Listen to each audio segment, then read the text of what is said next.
Hi, everybody. Phil Snyder with GunClashUtah.com. Hey, today I saw a very interesting post on Facebook. The group was K-Town Community Group in Kearns, Utah. And the post was regarding a suspicious person, suspicious activity at their front door. Um, the person reported they came knocking aggressively on the door, uh, claiming to be from some security company, Advent, I believe it was. This male was probably in his 50s. He was dressed in all black clothing, knocking on doors in the middle of a snowstorm at 4:30 p.m. The person just seemed a little bit off, kind of an odd vibe that they were describing this person. He wasn't carrying any clipboards or anything like that, offering to install free cameras at their home.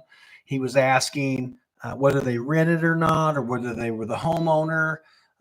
One person said that they had seen him on another occasion walking up their driveway on the side of their house. That's something that's very unusual. Anyway, just seemed to be a little bit off on the behavior. And the Facebook group is a very good group. I love the K-Town. There's lots of engagement and interaction on there. So anyway, I just wanted to talk about it. We're not slandering this guy by any means. Maybe he is a poorly trained door-to-door salesman. If he is a salesman and he is legit, then maybe he could probably have some better training. But if this happened to me at my house, I would definitely call the police and get a tip. I have done an interview with Leslie Duarte. She's a KUTV 2 News Utah reporter. Wasn't really prepared for the interview, so I thought maybe I could do a little live video here, maybe provide a little bit more tips than what I did, how to handle situations like this when you get solicitors that maybe they're a little overly aggressive and you're not really sure how to handle them or not. So first of all, let's ask ourselves, what is suspicious about this particular situation? I saw a number of red flags, and I just took some notes here. First of all, if you're a door-to-door salesman, door-to-door solicitors don't typically walk up the driveways on the side of their house or go into the backyard, things like that. They usually, good manners and etiquette is to go to somebody's front porch and knock on a door or ring a doorbell, something like that. The person indicated to the person living at the home that there were a lot of break-ins into the areas of homes. You could be a good little investigator and ask them how they came up with that information. Did they go to the police department and fill out a grammar request for records in the area? Did they go on some website?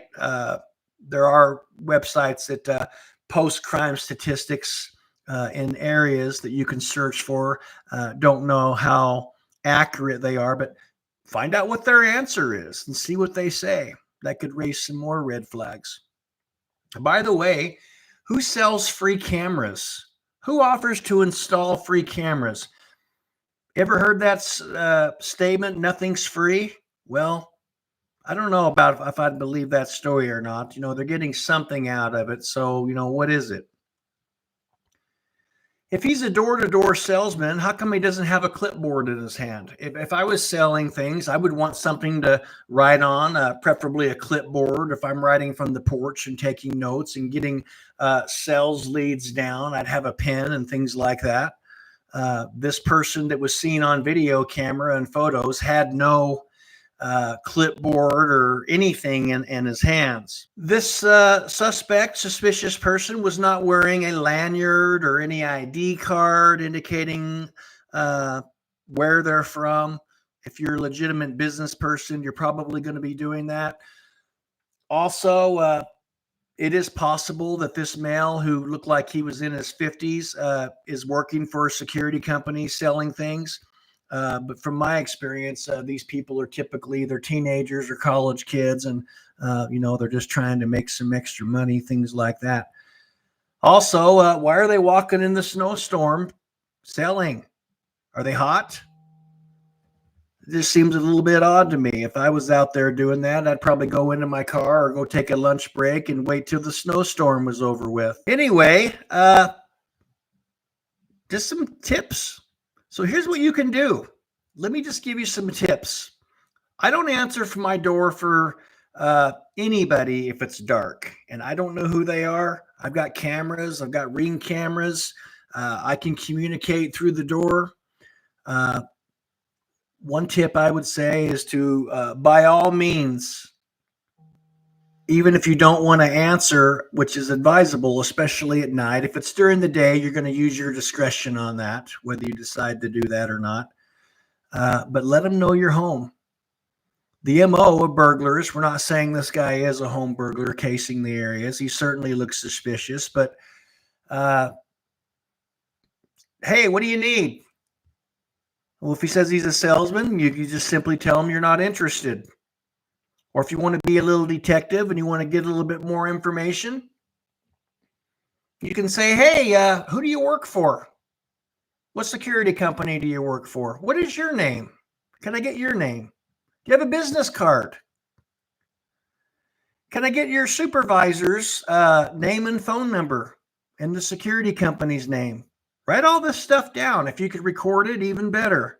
If you can record it on your Ring camera, see what their answers are. If they're hesitant to answer these questions or if they don't have information to provide,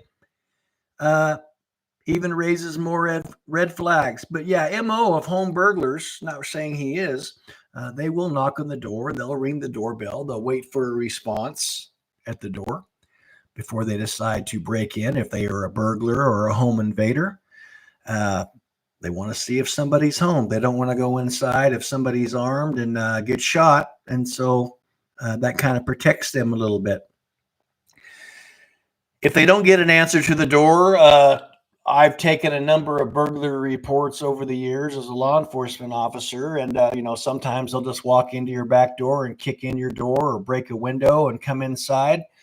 Sometimes you might even see them leave, thinking that they've gone away, and then they come back up, 5 minutes later or an hour later, sometimes with a friend. They'll come back with a lookout, and, they'll come into your home like that. So you definitely want to document all of this information that you're getting. Obviously, if you got it all on a recording, that's even better. You can give that to the police later if they arrive and they need that information. Also, when you call, if you decide to call, if you're not sure whether you should call or not, err on the side of caution, follow your gut, and err on the side of caution, report. I know as a police officer, I wish people called more than they did on things. Common responses, well, we didn't want to burden the officer, with something. We weren't really sure if it was a crime or not. As a police officer, I welcome calls, and it helped us solve a lot of crimes. Maybe these cops are looking for this guy, and that call leads them to question this guy. Maybe they want to shake him down and they want to verify his story that he told you, or verify that he actually is working for a security company. And if he is, does he have a business license? I know when I was a patrol officer, I would ask people I would contact, in addition to all that information, asking them where they work, if they had a business license or not. Sometimes they do need a business license to do that.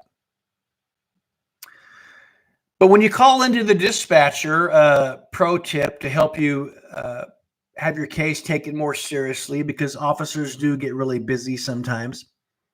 When you're reporting the suspicious activity to the dispatcher, ask the dispatcher for the officer to contact you either in person or by phone and provide you a disposition of what they found. Oftentimes when officers get busy, they won't contact you, and they just might just check the area and tell the dispatch, well, they're not here. Just I'm not going to write a report on this, and I'm going to move on to the next call. But if the officer knows that you want contact by phone, or you actually want to talk to them, if they are busy, then that's something that's going to be given a priority, and they're going to actually have to do something and provide you with the information. Remember, the police work for you. Okay, they're paid by the taxpayers, and protect and serve is a good motto.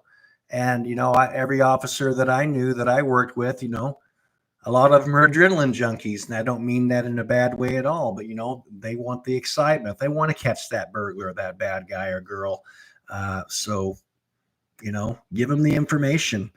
We need to partner with the community. The police and the community could always work better together. Some police are better at this than others, but the way you really solve crime is to trust the police and to not hesitate to give them those leads.